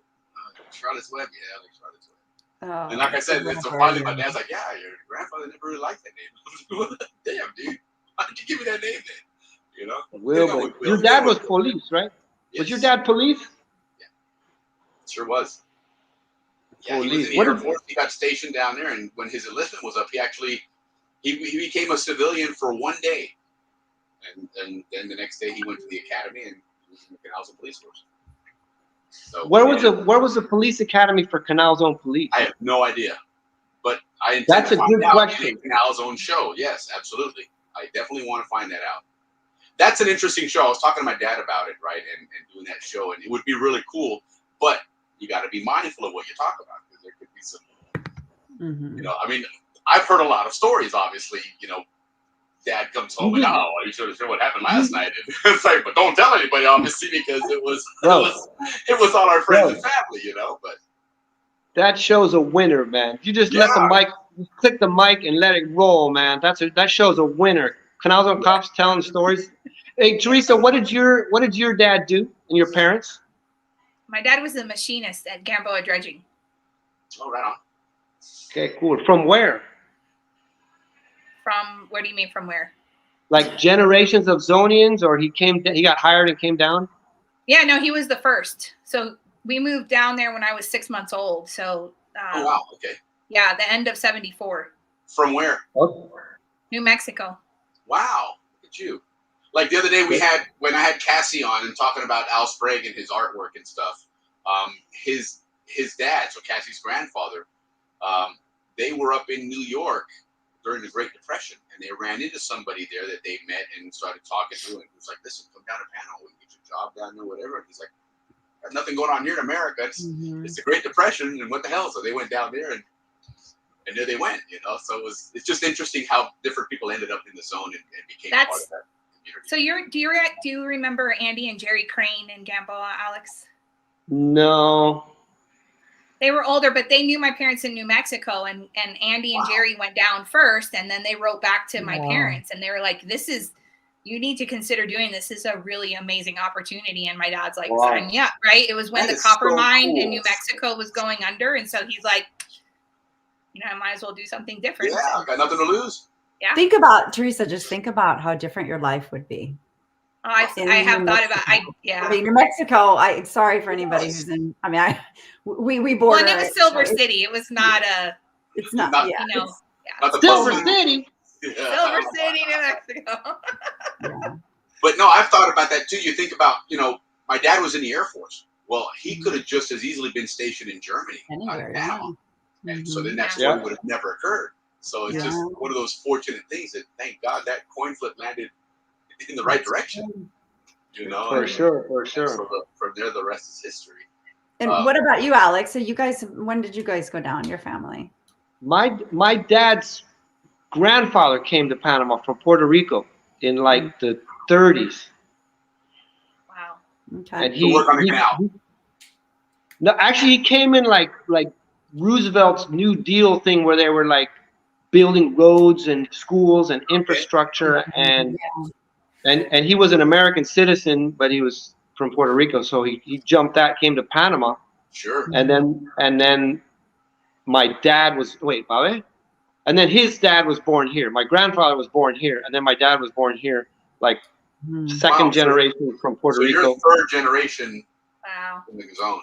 That's awesome. Yeah.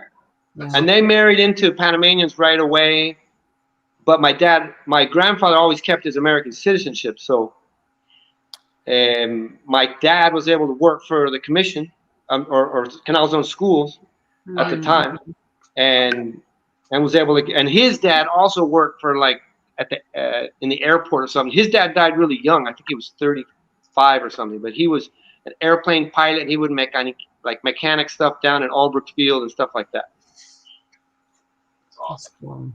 That's how I got here. And my mom's from Colorado. My dad went to the States. Met a girl that loved speaking Spanish. They met in like the Spanish club, and my mom just wanted to speak Spanish to anyone that she could get her eyes on. She fell in love with my dad. I would have guessed that. I would have thought your mom was. I don't know why I thought she was Panamanian for some reason. I don't know. Yeah, because her Spanish was like, I'd hear her pray. Hey, Willie, I'd hear her pray in Spanish. I'm like, damn. But it's hard just to speak Spanish, us growing up in the Canal Zone. And then she would pray in front of like 500 people. Woof. But now, speaking of praying, did you go to St. Mary's? I'm a member. I go on and off. No, the school. On and off. Oh, St. Mary's School? Yeah. I didn't go to St. Mary's School. My kids both graduated from St. Mary's School, but I didn't go. Your brother or sister go? They did. Okay. My parents had them in there first, I think, because they wanted them to get like the Spanish vibe. Right. And even Ramon graduated 8th grade St. Mary's, and Monica, they moved her like when she was in 7th grade, so she did. Yeah, I remember that because I went from 4th grade till 8th grade. Okay. And it was funny because I lived on Amador Road, and so going from Balboa Elementary on a bus and riding by St. Mary's, and you out the window, Ferry St. Mary's, Ferry St. Mary's, and the next year St. Mary's Ferry. All of a sudden I'm like, damn, here comes the bus, man. All yelling at me now. So, terrible. God, Karma. It was St. Mary's Ferry, but St. Mary's Ferry's owned up to it. They owned up. They're like, yeah, that's right. We go to St. Mary's. What's up? Right. What's the deal? Yes. Yes. We had our gig, man. We were good. They were good. The St. Mary's Ferry. See, when I was there, you still graduated in 8th grade. They didn't have high school yet. Correct. They did it the following year after I left. When I went into 9th grade, they started the 9th grade in St. Mary's. Yes.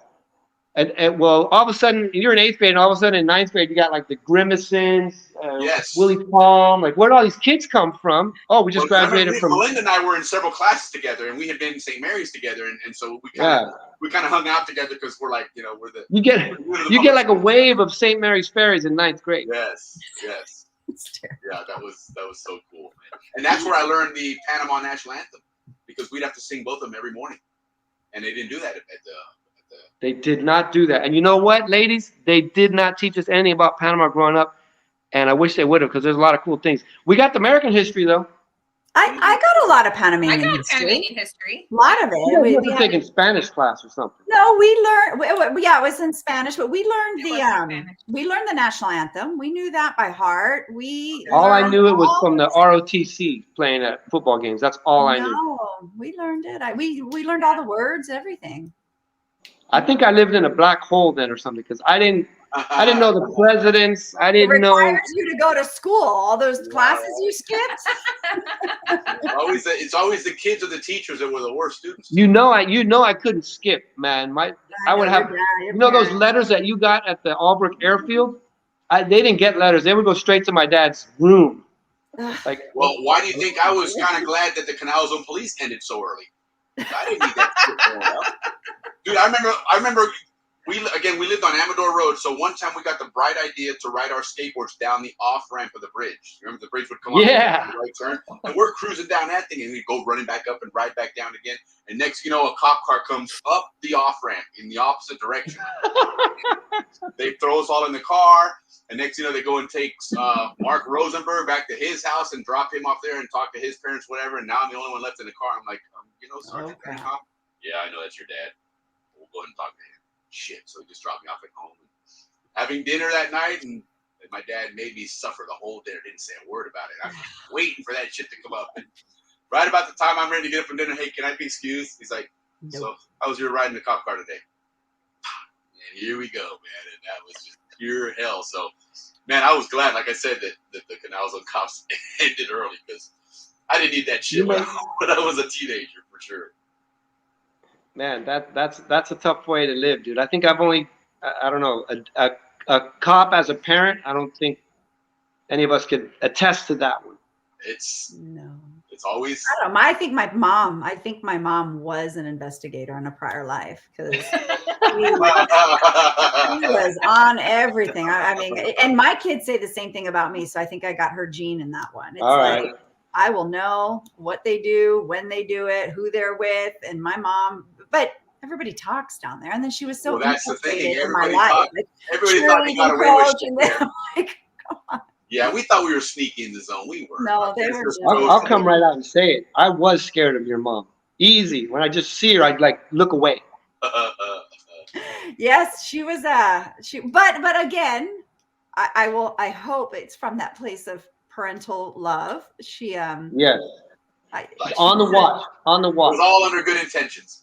But there's a lot of people actually today that will tell me, like, I didn't even realize how I was a teenager, so I didn't like them, because they knew everything about me, and they were just, always on it, and they were pretty. I wouldn't say strict. They just I thought they were strict, but now that I'm a parent and my kids are telling me I'm strict, it's like, I'm just a parent, like, I'm sorry, you can't backtalk me. You can't, but all about perspectives. Yeah, exactly. But I've had a lot of people today tell me how influential my parents were to them growing up. And absolutely. I did not know that. I had no idea. It was it's nice. Absolutely. Yeah. So who was the cool mom in the zone? Because I have one that immediately comes to mind is the cool mom that plays Mrs. Grimacin. Okay, yes. I can definitely see that. Super cool. All the kids were at her house. Yep. Mrs. Furlong.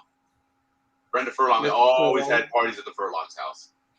I think for us in Gamboa, it was the Gibsons. The Gibsons' house was always just, oh my goodness. You hit the nail on the head there. Home.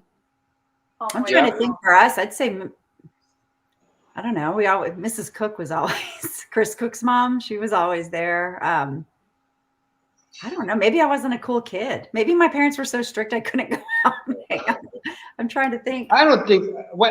How about like a church or something? Like a goose and yacht club. Like, we didn't really hang out at a lot of people's houses. We just, you know, we were go from Friday night, come home, hope you feel good enough on Saturday to go hit the water somewhere, Saturday night, back at it. And my mom was like, I don't care what you do, Sunday morning, 10:45 mass, you will drink that wine. I don't care what you did Saturday night.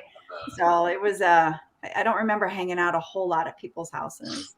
Yeah. Think back at like 5th grade, 6th grade, Los Rios Rats. Who was the just rat? were outside. Like we would play Ring Alivio. We were all out at the park. You guys would prowl. There was so many kids in Los Rios. They would go out on the prowl. I remember Mrs. Ritchie, Betty Ritchie's mom. She would have the pots and pans when it was time to come in, and we would hear those banging, and we'd all be like, you know, gotta go home. And the deers when the street lights come on. The street lights. Yeah. She was a little before the street lights. That's why she was like, bam, bam, bam. Because they lived over there by where the Harringtons, where the Hearns used to live. Johnny McGee, Johnny McGee, where they lived right up on N Street. Yeah. And so they used to live over there and just bang on that pot and pan. So we were just on the prowl, I think is the best way to Canal Zone, like Canal Zone villages when we were like between 5 and 12 years old were like magical.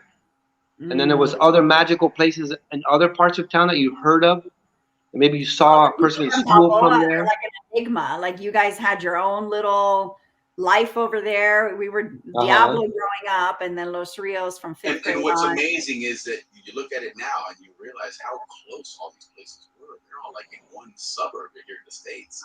And that was like spread out. That was so far away from us. In Gamboa, it was like, I used to think like, oh my gosh, it's going to take us an hour. Right? In my mind, it was like an hour and a half to get to Clayton.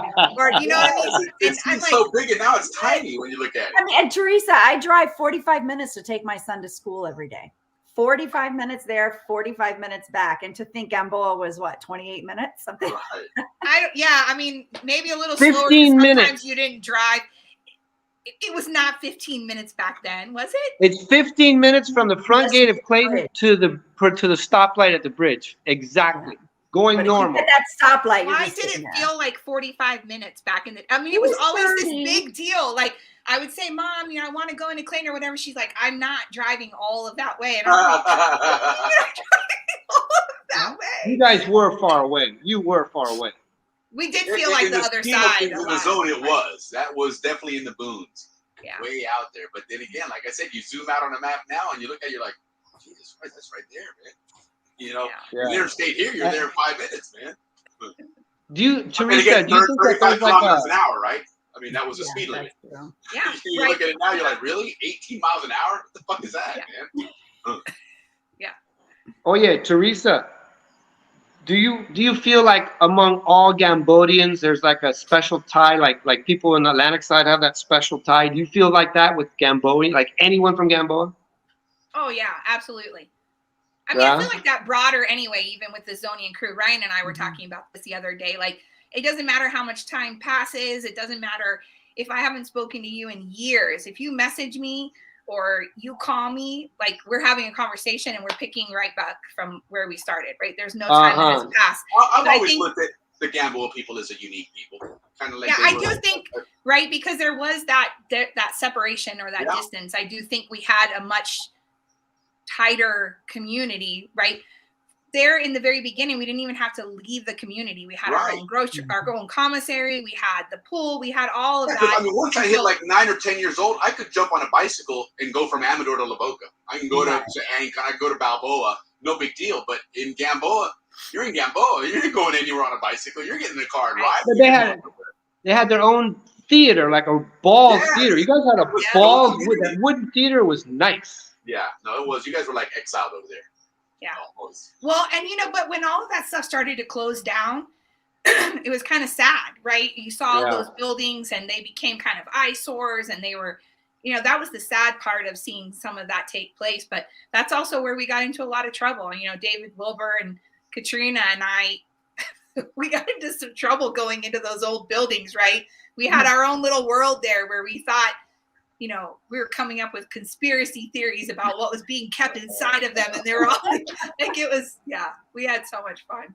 Did any of you guys ever go up to in Los Rios up to the tank farm? Oh heck yeah! The Oh, yeah. Yeah, that was cool. Yeah. I look back at I got that my one, I think first- how stupid that was.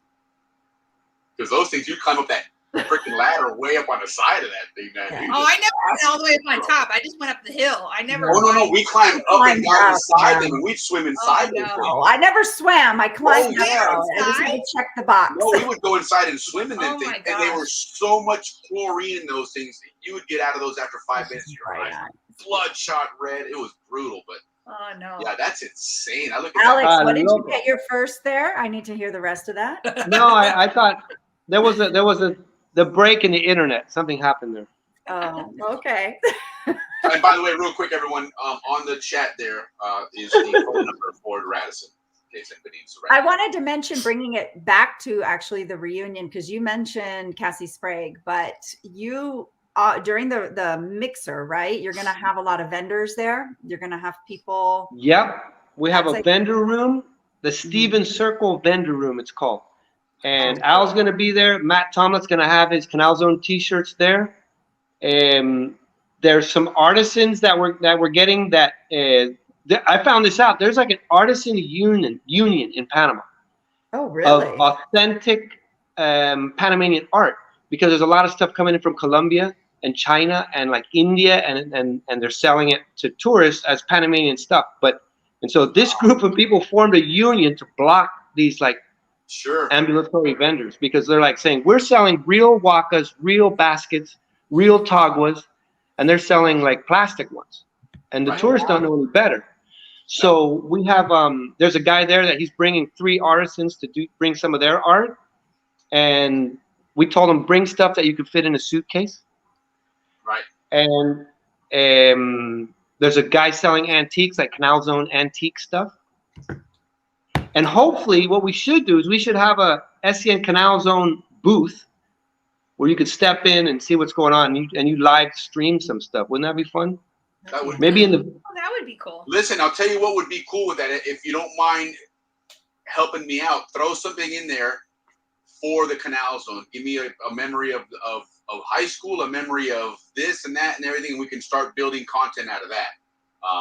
That would be really cool to do. And again, unfortunately, I can't make I could just call you right now, like I'm doing on my phone, and just get in a Yes. quiet place and call people over, like, hey, class of 59, come here, talk Yeah. to the Canal Zone. I don't know. Yeah, We could do that. Absolutely. No, that would be really cool. So now there's some stuff on the screen here, and these are some of the Al Sprague artwork that's going to be in some bundles. I love those. Cassie Wow. did post those. I'll put the link up there. She was going to send me a bundle for the reunion. They have sent, and you can pre-order them. Pre-order if them. you're like most people, you're going to go to Panama and you're going to start buying a bunch of stuff, and you're going to bring suitcases full of stuff. Maybe some of this stuff you pre-order and have it delivered here in the States. When you get back here, it's already here. It's one less thing you got to worry about traveling with. That's a good idea. So just food for thought, but Mhm. definitely take advantage of that. And Steven Circle sounds really cool. That's going to be awesome. Yeah. Get a lot of pictures of that too. I would really like to see some. Mhm. That's Yeah, Yeah, I know thank that you we've for had bringing that up. We've had people in our group asking about like where can you go to get some buy stuff, like what's there, and so I think letting them know that during that mixer, because that mixer, we're getting everybody to register for the things that are not part of the 92, because that's Right. there's always communication. You can tell a group the same thing 100 times. Like, oh, we need to register. Oh, Right. is this all of our reunion? I'm like, oh my gosh, this is. So we've tried to be as clear as we can. Like, there's certain events that are part of the bigger reunion. You have to register for them separately. So maybe, Alex, actually, maybe we can do a kind of a crosswalk of who we have RSVPing and who you have, so that we can reach out individually. Oh, Hey, I can tell you, Sure. it's For what funny. it's worth, Yeah, if you guys want to do an event one next week, we can talk about the upcoming events in more specifics if you want. we could. Down the road. We did a rundown of the names of people that registered so far, and I didn't recognize anybody from 92 on there. well, you didn't see my name because I got to do Yeah. it still. Sorry. You can still do it. I think I Registration- actually registered everything in my husband's name for some reason. So that may Yes. be the. That's the thing that we're having, is that the system everybody's gonna be getting an email if you register to say, can you please give me the names of the people who registered? Because it's an online thing. Some people use somebody else's credit card, or I don't know. Yeah. Yeah. A Okay. spouse. So a lot of the names I didn't recognize, and I read it at one of our committee meetings, and like 3 names we knew. You know, it was weird. Well, we were saying before when you had technical I'm not going to let you live that down. When you're having technical difficulties, we actually have. I know. Sorry, I got to give you a hard time. Don't worry, Alex. We're going to talk about her earrings later on, so you're good. Hey, now that was a low blow. I will show you. It's broken. I'm still wearing them. You just realized that. No, anyway, but we have a lot of people from our class that were military, or they weren't down there. You know, they're not Zonians per se, and they're kind of okay. And so that might also be that a lot of the people have registered that maybe just that could be. Yeah. That could be. But either way, you can get a ticket. You can get a ticket at the door. Okay. You know, just the pre how do you call it? The pre-registration is until the 14th of January, and then after that, it goes up $5 the day of the event, because we have to guess how many people are coming so we can get enough food, and we'll just be like. Yeah. Well, we'll let our class know that the 14th. You said December 14th. December 14th. I'm not worried about you guys. You class of 92 have it together. I'm not worried at all about you guys. I'm worried about all those other Zonians that Willie was talking about earlier. Yeah, that just show up. They're going to be hanging on the outside of the Chiva Parrandera. Yeah. They're going to jump the fence. But hold on, we got Eddie Dolan running security. Eddie Dolan, who's ex-CIA or some shit, I don't know. And Alan Deekles, ex-Orlando's finest, or I think. Tampa's finest. They're going to be running Canal Zone security on everybody's ass there that night. So Wega Vivo, that's what. You got to get him some patches made, like the penitentiary. I was just going to say we got to get him a hat or something. CZ Police. That would be funny. The brown patch. You know, or we can. That would be funny as hell. Oh my God, that'd be so funny. Well, we'll throw this one out there. We'll throw the Canal Zone. There you go. Yeah, there you go. But we got to do the brown. I have the brown one that has the penitentiary Canal Zone. Yeah. You know the one, the tumblers they sell at the reunion with the patches? Yeah. Mm-hmm. We'll just security will be walking around with those. Ah, there you go. There you go. Yeah, that's tumblers always go well at reunions. Like whoever brings tumblers, and especially that person with the patches, they go off. Well, hell yeah, because everybody's drinking. So yeah. You want, I mean, drinking's a big part of it. You want to have everybody has a tumbler at the reunion. Hell yeah. Well, look, there's some stuff on here again, guys, and everyone out there. Make sure you visit the websites here, Mi Eventos. Get signed up for the events, guys. Don't wait until the 26th or the 27th for that Chiva. It's going to be sold out. Okay, sold out. An awesome experience here. Go and visit the neighborhoods that you grew up in. You don't have to worry about driving or getting an Uber, all that crap. Get on that Chiva, man. Have a good time. And then the crew sign up for that one as well. The golf tournament, $80, but you're getting a lot of cool stuff there, guys. Okay, and it's a good race squared CZ golf scramble, so make sure you sign up for that one as well. And then again, last thing, guys, make sure click on this QR code. Okay, this is a wonderful, wonderful thing we're doing here. Make sure you help out with this. Okay, let's keep this legacy going. Beautiful person with a beautiful legacy. Let's keep it going.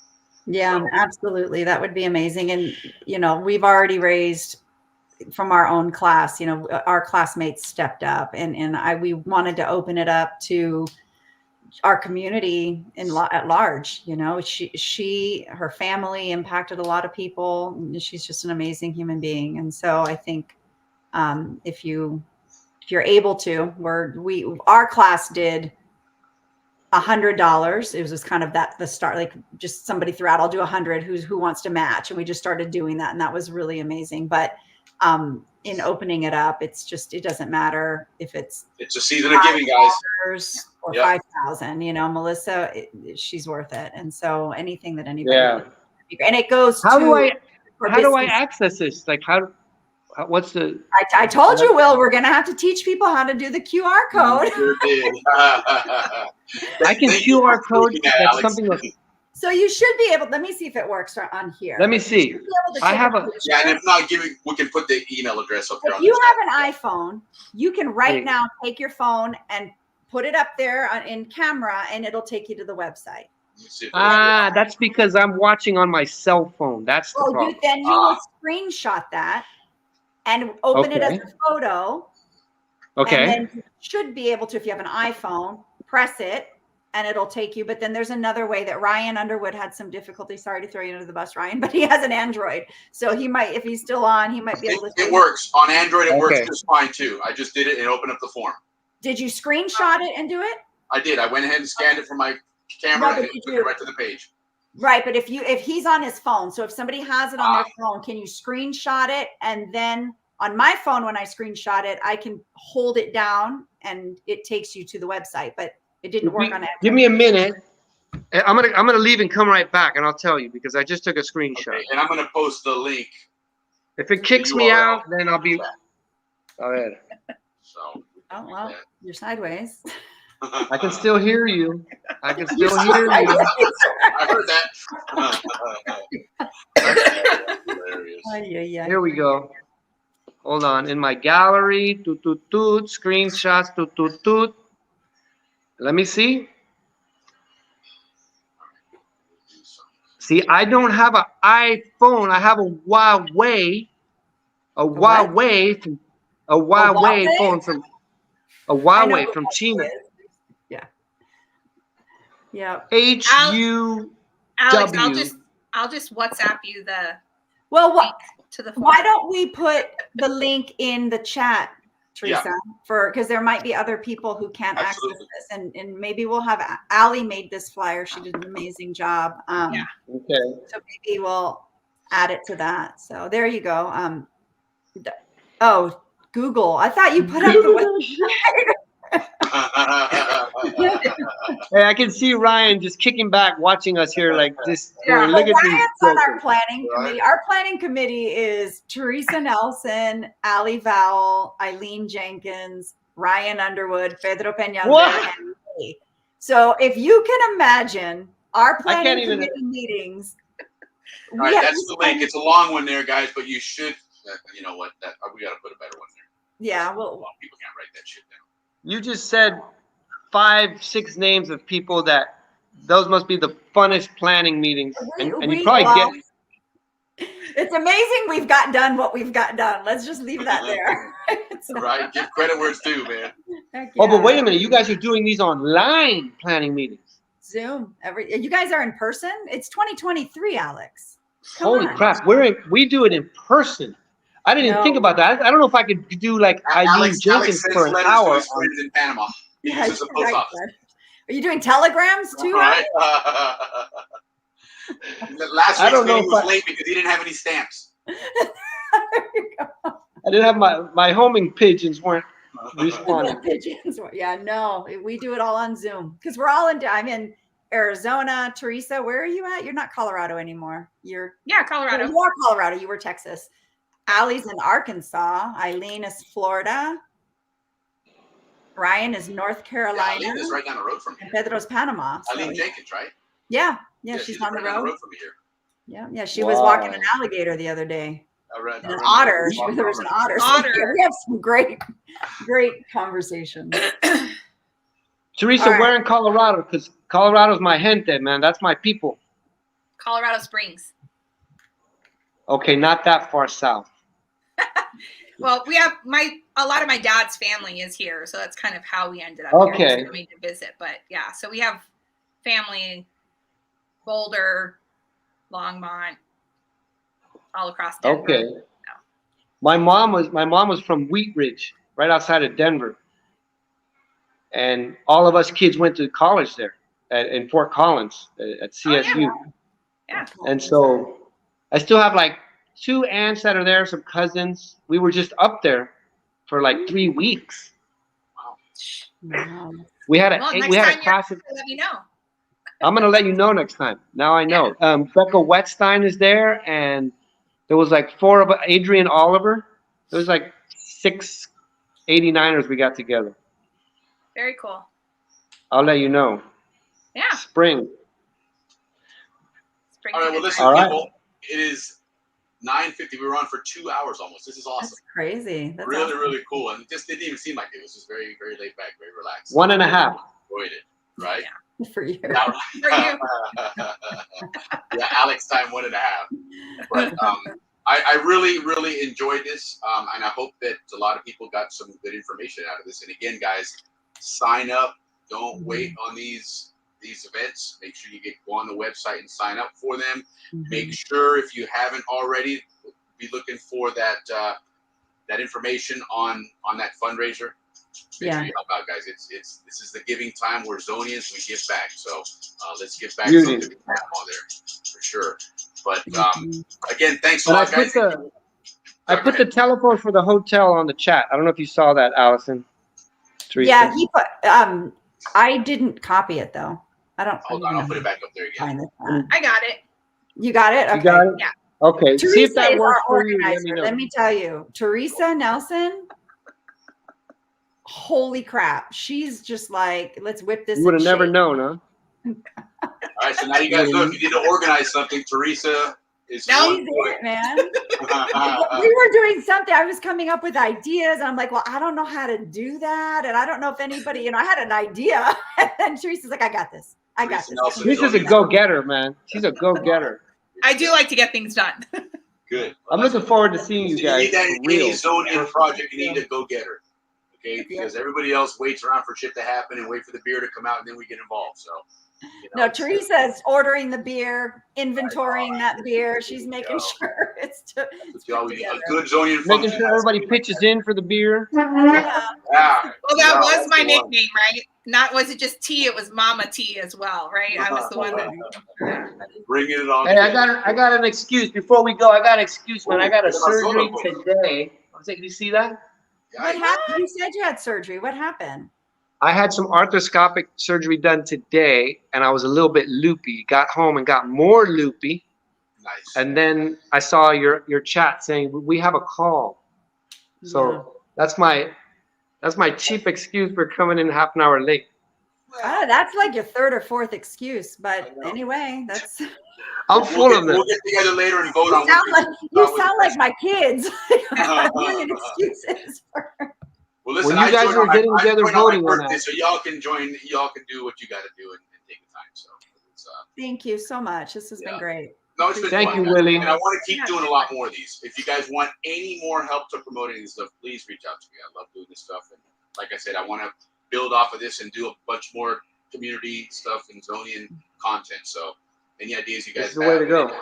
Out there watching this, if you have any ideas, anything you want to talk about, let's do it. Let's share these Zonian stories. There's a lot of them out there. So yeah. Anyhow, all right, guys. Well, listen, have an awesome weekend. I'm sure we'll talk again down the road, but if not, Merry Christmas. Everybody in the zone, Merry Christmas to you guys as well. And We'll talk again. Thank you. Same to you. Take care, guys. See you in January, Alex. See you in January. Ciao. Bye-bye. Ciao. Take care, guys.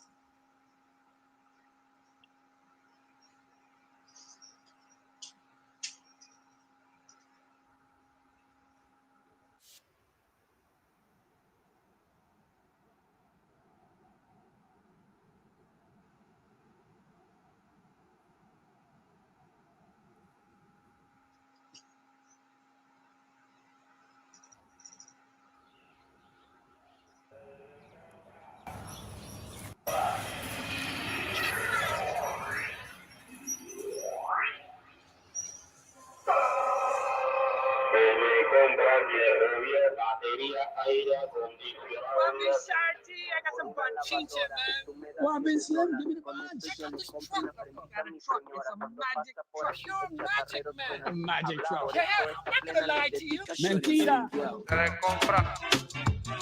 Se le compra. Se le compra. Se le compra. Hierro viejo, bronce, cobre, aluminio. Se le compra. Eso va loco. Se le compra. Se le compra. Se le compra. Refrigeradoras, estufas, aire acondicionado, se le compra. Se le compra. Se le compra. Se le